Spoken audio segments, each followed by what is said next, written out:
Hello, everyone, and welcome back to Classic Comics. This is my review of Venom, Let There Be Carnage. Now, there will be spoilers in this, so if you are still planning to see the film, you should do that first and then come back for this video. So, I thought the first Venom film was pretty mediocre. I thought the film was saved by Tom Hardy's performance. He wasn't just cashing a paycheck, he was really working to sell that movie, and that made the first film a decent watch, in my opinion. The sequel is, I think, a bit better. It's a bit of an improvement on the first one. This is in part because, unlike the first film, which had a pretty mediocre villain, I forget the actor's name, but he played a tech mogul who wants to join humans with symbiotes. I liked how the character was written, kind of this megalomaniac who justifies his villainy with a lot of PC phrasing, much like tech moguls in real life do, but the actor just wasn't very compelling. He was just sort of there and didn't do much with the role. As a result, Hardy had to carry that first film pretty much by himself. This time around, we get Woody Harrelson playing Carnage, and he's a big improvement from the first film. By the way, Woody Harrelson turned 60 this year. He looks pretty good for a 60-year-old. I don't know, is he taking HGH or is it all that weed he smokes? So anyway, the sequel begins with some backstory on Cletus Cassidy, who Harrelson is playing. We learn that while he was young, he was in a reform school of some kind for juvenile delinquents, and one of the other prisoners was a black girl named Frances. Cletus and Frances had a romance of some sort going, and then Frances, who is apparently some kind of a mutant with sonic scream powers, is taken away to a government facility, which enrages Cletus. We then jump to the present, and Cletus is a convicted serial killer in prison, but law enforcement is still trying to find the bodies of some of his victims because Cassidy won't reveal the location of the corpses. Cassidy is interested in Eddie for some reason and requests an interview. They meet and Cassidy recites some poetry, and Eddie is just annoyed and he thinks the whole meeting was a waste of time. But Venom, not Eddie, figures out that some of the drawings on the walls of Cletus's cell are hints to where the bodies are buried, and Eddie and Venom find the location. The discovery of the bodies becomes a big media story, and Eddie receives a lot of renewed attention. However, Eddie and Venom are having a lot of conflict in their relationship, mainly because Venom wants to eat people, and Eddie won't let him, instead offering Venom live chickens to eat. But Venom needs to consume a chemical, I forget the name, that is only found in brains, and chicken brains just aren't providing enough. As a result, their relationship kind of plays like a bickering couple. They're constantly annoying each other, and they are arguing all the time. After the bodies are found, thanks to Eddie and Venom, Cassidy is sentenced to death, and he requests to see Eddie again for one final interview. During the interview, Cassidy bites Eddie's hand, and of course, this leads to him being infected, sort of, and he develops a symbiote of his own called Carnage, who is Venom's offspring. During Cletus's execution, Carnage emerges, and together they escape from prison. Once free, Cletus goes looking for Frances because he wants to be reunited with her, and eventually finds her at a secret government prison called Ravencroft, and he frees her. They have a kind of Bonnie and Clyde thing going on, you know. It kind of reminds me of Harrelson's relationship with Juliette Lewis in Natural Born Killers back in the 1990s. They decide to get married, and they want Eddie present at the wedding because Carnage wants to kill Venom and Cletus wants to kill Eddie. And Frances, or Shriek as she's also called, also has a subplot involving a cop who shot her years ago, and she wants him there so she can kill him too. The cop, named Mulligan, is actually working with Eddie to figure out where Cletus is after he escapes.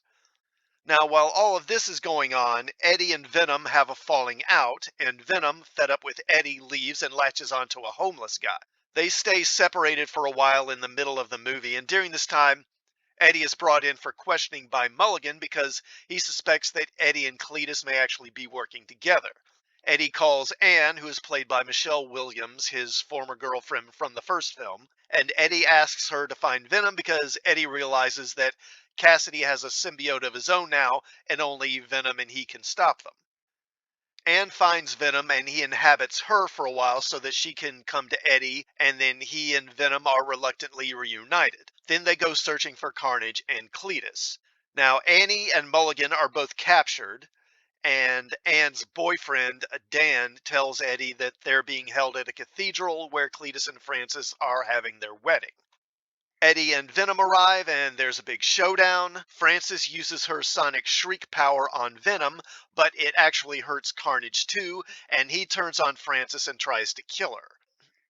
Cletus tells him to stop, but Carnage is clearly beyond his control at this point. In the end, Carnage and Cletus are both defeated, and Venom eats both of them. Now, Eddie is a wanted fugitive at this point, so he flees the scene before the police arrive, and the movie ends with Eddie and Venom hiding out on a beach somewhere south of the border. So, overall, again, I think Venom 2 is a significant improvement on the first film.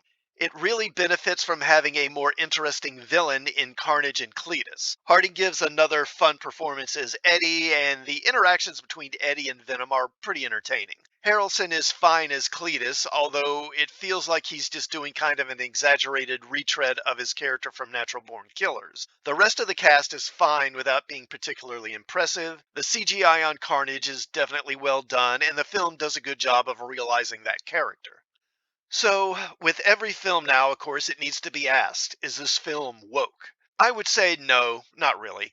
I know that before it opened, there was this story circulating on social media about how Venom is gay, but that's really kind of a red herring of sorts. There are scenes where Eddie and Venom do come across sort of like a bickering couple, and after Venom leaves Eddie, there's a scene where he goes to this street party, which I guess is a Halloween party, maybe, since everyone else is in costume, which is how Venom is able to walk openly around without people freaking out. They think that he's a guy wearing a costume. There's a rapper performing on stage, and Venom goes to the stage and takes the microphone and goes on this little rant about how glad he is to be away from Eddie and how Eddie didn't appreciate him. Now, he's talking about being an alien, but if you take the things he's saying out of context, it sort of sounds like Venom is talking about being gay. He says that Eddie was ashamed of him and wouldn't let him be who he really was, and that you should, if you really care about people, you'll just accept them as they are and not ask them to change. And the audience he's talking to seems to interpret this as him coming out, I guess. But again, I mean, that's not what Venom is really talking about. And the scene is played for laughs. So I think the whole Venom is gay thing is just people reading a lot into this scene that isn't really there, or just being too dense to see that this is all really just a joke. Now, the film does have this whole subplot with Cletus and Francis having this romance between them that isn't in the comics, as far as I know. I'm not the biggest fan of Venom, so I may have missed this. It seems pretty obvious that the Francis character was just put into this movie because someone said, we need a black character. The actress is fine in the role, but the character doesn't really need to be there, and she doesn't really do anything that affects the plot in any meaningful way, but it doesn't hurt the film either, and it does give Cletus's character a little more depth than just being a psychopath, so I guess it's kind of a wash. I notice some people on social media are complaining that the film tries to establish some moral ambivalence with Cletus, as he is portrayed as just misunderstood rather than as an outright villain, and I don't really agree with that. We do learn that Cletus was abused by his mother and his grandmother, and that's why he killed them when he was young. But I never got the impression that the film is trying to excuse his crimes or say that he isn't bad. I do think that the film does portray Cletus as more than just a stock sort of two-dimensional character, and that's not a bad thing. In reality, it's not unusual for killers to be people who were themselves abused, and there are numerous examples in popular fiction of killers who were abused and then became murderers. Norman Bates in Psycho is the original one, pretty much.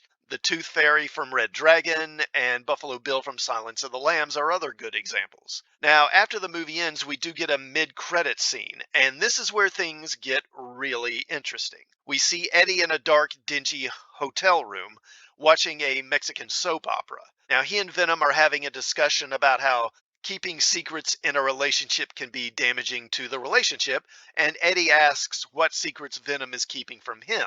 Venom replies that 80 billion light years of hive knowledge from across universes would explode your tiny little brain. Then Venom says he'll give Eddie a taste of the knowledge he has, just a little bit, the tiniest little sample of what we symbiotes have experienced. Eddie agrees, and then suddenly the whole hotel room starts to shift and change. There's a big flash of light, and Venom asks what's happening, and Eddie says he doesn't know. Then the cheap little dark hotel room that Eddie was in changes into a bright, clean, fancy room with different decor. Eddie and Venom are both confused, and then we see on the TV that it's showing a news report, and it's the same news report we saw at the end of Spider-Man Far From Home with J. Jonah Jameson exposing Peter Parker as Spider-Man. So now apparently Eddie and Venom have shifted over to the MCU Earth. They then show an image of Tom Holland as Spider-Man, and Venom stares at the TV screen and he says, "That guy," as if he knows who Spider-Man is, and the scene ends. So this is quite a revelation, and it seems to set up maybe a Venom 3 with Spider-Man in it, maybe? So what exactly happened here? How is Venom on the MCU Earth now, and how does Venom recognize Spider-Man?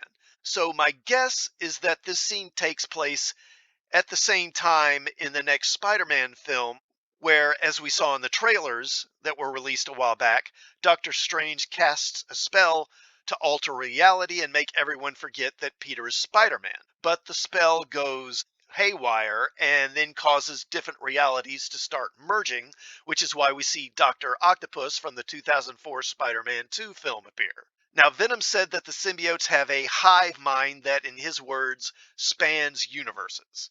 I take it to mean that this version of Venom could have memories from symbiotes in other universes, including other versions of himself, and he tried to access those memories as the reality-breaking spell was cast, and somehow that pulled Venom off of his Earth into the MCU Earth. That also explains how he could recognize Spider-Man. An alternate version of him fought Spider-Man in another universe, presumably in Spider-Man 3, and this Venom is able to access those memories.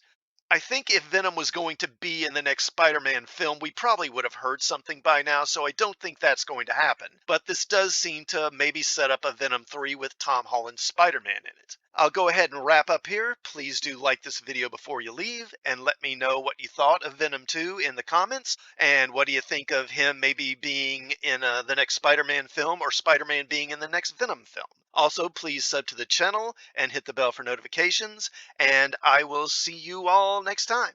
Thanks for watching.